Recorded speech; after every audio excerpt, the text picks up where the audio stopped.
7, 80년대 한국에선 봄이 되면 가족들이 연례 행사처럼 하던 것이 있습니다. 바로 구충제 먹기인데요. 지금은 사실 사라졌다고 해도 과언이 아닌 과거의 추억이라고 할 수 있죠. 그런데 이렇게 한국의 기생충 걱정 없이 살게 된 계기에는 한 협회의 역할이 컸다고 하는데요. 자세한 내용 살펴보도록 하겠습니다. 최근 해외 커뮤니티에는 재밌는 글이 하나 올라왔습니다. 한국에는 사람들이 일을 너무 잘해서 사라져버린 협회가 있다는 것이었는데요. 그건 바로 기생충 박멸 협회였습니다. 검색해보니 실제로 현재 한국에는 기생충 박멸 협회는 존재하지 않았습니다. 한국인들의 기생충 문제가 완전히 해결되면서 기생충 박멸 사업을 주도했던 기생충 박멸 협회가 건강관리협회로 명칭을 변경했기 때문이었죠. 아시는 분들은 다들 아시겠지만 몇십 년 전만 하더라도 한국은 기생충으로 인한 피해가 심각했습니다. 이와 관련해 1963년 말 국민들을 충격에 빠뜨린 사건이 있었는데요. 9살짜리 한국 소녀의 죽음과 관련된 사건이었습니다. 어린 소녀를 숨지게 한 원인은 다름 아닌 기생충 때문이었고, 소녀를 진단한 결과 장폐색증임을 확인해 급히 수술에 들어가서 확인해보니 소녀의 장을 막고 있었던 것은 다름 아닌 해충이었던 것이죠. 해충으로 인한 소녀의 죽음은 한국 사회를 충격에 빠뜨렸고, 전 세계에 이 소식이 알려지면서 한국은 기생충 후진국이라는 불명예를 얻게 되었습니다. 이로 인해 같은 해 출범한 것이 바로 기생충 박멸협회였습니다. 당시 기생충 완전 박멸이라는 목표로 출범한 협회의 노력은 엄청났었다고 하는데요. 기생충 박멸협회를 만들고 전국민 기생충 감염률 조사를 시작한 것은 1971년부터였습니다. 결과는 무려 83.3%의 국민이 기생충에 감염되어 있었죠. 이에 협회에서는 5년마다 전국 조사를 실시함으로써 기생충 후진국이라는 불명예를 벗고자 했는데요. 계획대로 5년마다 전국 조사는 어김없이 시행됐고, 조사 요원들은 집집마다 찾아가 대변을 거들어다녔습니다. 실제 당시를 살았던 분의 해고를 들어보면 기생충 박멸협회는 한 번 목표로 삼은 집은 몇 번을 방문해서라도 대변을 받아내는 집요함까지 보여줬다고 합니다. 처음 기생충 박멸협회는 초점을 학생층에 맞췄다고 하는데요. 1970년 7월 초중고생의 감염률이 70%에 달한다는 기사가 나올 정도로 기생충은 학생 성장을 방해하는 최악의 존재였기 때문이죠. 또한 학생층을 상대로 박멸 사업에 주력함으로써 교육과 학습 전파 효과를 누릴 수 있었기에 제일 우선적으로 행한 방책이었습니다. 이를 위해 기생충 박멸협회는 1969년부터 봄과 가을 2회에 걸쳐 전국의 모든 학교를 대상으로 검사를 실시했는데요. 기생충이 있는 학생에겐 국가가 무료로 약을 나눠주기까지 했죠.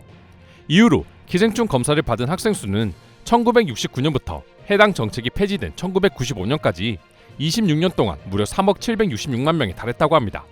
요즘 학생들은 기생충 검사 자체를 모르겠지만 이 영상을 보고 계신 분들이라면 다들 예전 추억이 새록새록 나실 것 같은데요. 기생충 검사라 하면 체변 봉투를 먼저 떠올리는 분들이 꽤 있을 거라 생각합니다. 체변 봉투를 채우는 일은 당시 학생들이 가장 꺼렸던 것 중 하나였는데요. 1970년대만 해도 수세식이 아닌 재래식 화장실을 대부분 쓰고 있었기에 화장실에서 체변하기란 매우 힘들었고, 결국 다른 곳에서 볼일을 본 체변을 수집해야 했기 때문입니다. 이러한 협회와 한국인들의 자발적인 협조로 이루어진 노력은 기대 이상의 빛을 발하기 시작했습니다. 1976년 63%, 1981년 41%였던 기생충 감염률은 1986년 12.9%로 급격한 감소를 보였고, 본래 계획보다 1년이 늦어진 7차 조사에서는 3.8%로 당시 선진국 수준에 근접한 감염률을 기록하며 전 세계적으로도 유례를 찾아볼 수 없는 기생충 감염률 감소 업적을 기록한 것입니다. 한강의 기적만 알던 외국인들이 또다시 한국인들의 믿을 수 없는 실행력에 놀라게 된 이유이죠. 기록적인 감염률 감소로 인해 기생충 박멸협회는 더 이상 필요가 없다는 것이 증명되면서 1982년 건강관리협회로 재출범하였는데요. 한국인들에게 더 이상 기생충은 두려운 존재가 아니게 되었고, 말 그대로 국민들의 건강에 초점을 맞추는 건강관리협회만이 필요하게 된 것이죠. 실제로 이러한 한국의 기생충 박멸 역사는 전 세계가 인정한 성공적 사회보건활동으로 유명하다고 합니다. 일명 한국의학 100년 10대 사건에 당당히 한자리를 차지할 정도로 매우 역사적인 일인 것인데요. 해외 네티즌들이 반쯤은 우스갯소리로 적은 일을 너무 잘해서 사라진 협회라는 제목이 사실은 참으로 영광스러운 일이라는 것을 깨닫게 되는 것 같습니다. 한국의 기생충과 관련된 소식이 해외 커뮤니티에 알려지자 외국인들은 놀랍다는 반응들을 보여주고 있었는데요. 댓글들을 살펴보면 아니 그렇게 짧은 시간 내에 기생충을 다 박멸했다고? 한국인이 일을 잘하긴 하네. 신기한 게 기생충 박멸협회가 활동한 시기가 한국이 엄청난 경제 성장이 이루어진 시기와 비슷하다. 한국이 발전한 이유가 있는 것 같다 등의 반응들을 보여주었습니다.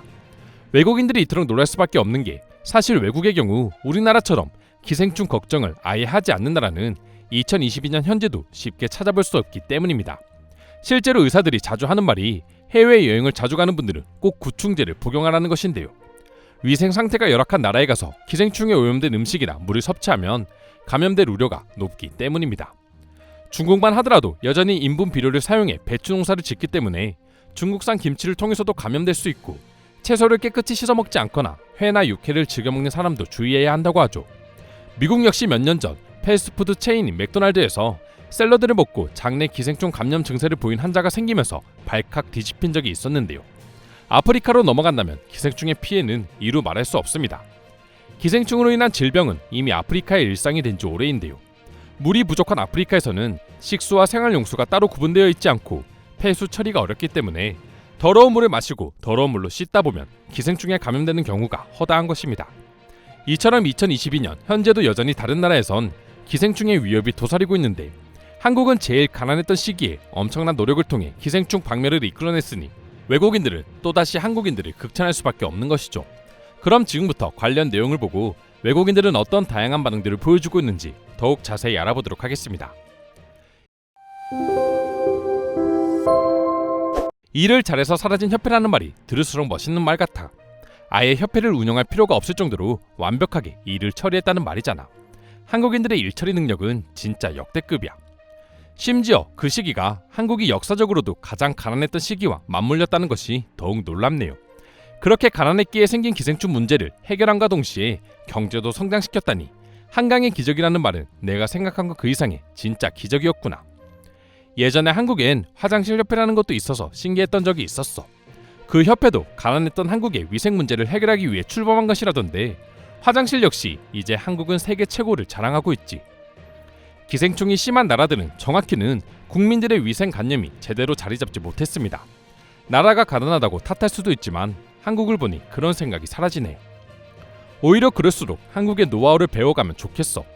한국의 엄청난 경제 성장은 많은 개도국들의 귀감이 되고 있는데, 기생충 문제도 한국의 도움을 받는다면 충분히 해결할 수 있다고 생각해. 한국인들의 추진력은 미친 수준이야. 문제가 심각하다 싶으면 순식간에 일을 끝내버린다. 한국인들이 괜히 일을 잘하는 게 아니라니까.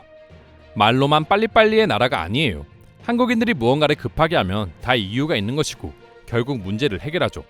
정 그런 한국인들의 성격과 능력이 너무 좋아요. 기생충은 어떻게 보면 국민들의 위생관념 수준이라고도 할 수 있다. 그런 문제를 이미 예전에 해결한 한국을 보고 있으면 국민들의 위생 수준이 얼마나 높은지도 알 수 있는 것 같아. 이런 기사들은 사람들이 많이 봤으면 좋겠어요.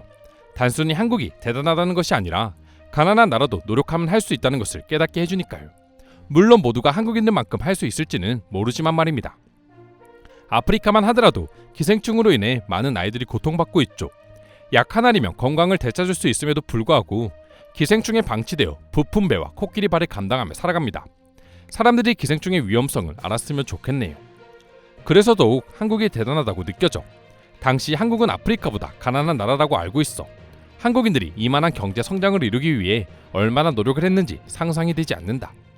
이상으로 한국의 기생충 박멸 협회에 대한 해외 반응 살펴보았습니다. 오늘도 끝까지 영상 시청해주셔서 감사드리며 여러분들의 구독과 좋아요는 영상 제작에 큰 힘이 됩니다. 이상 종크TV였습니다.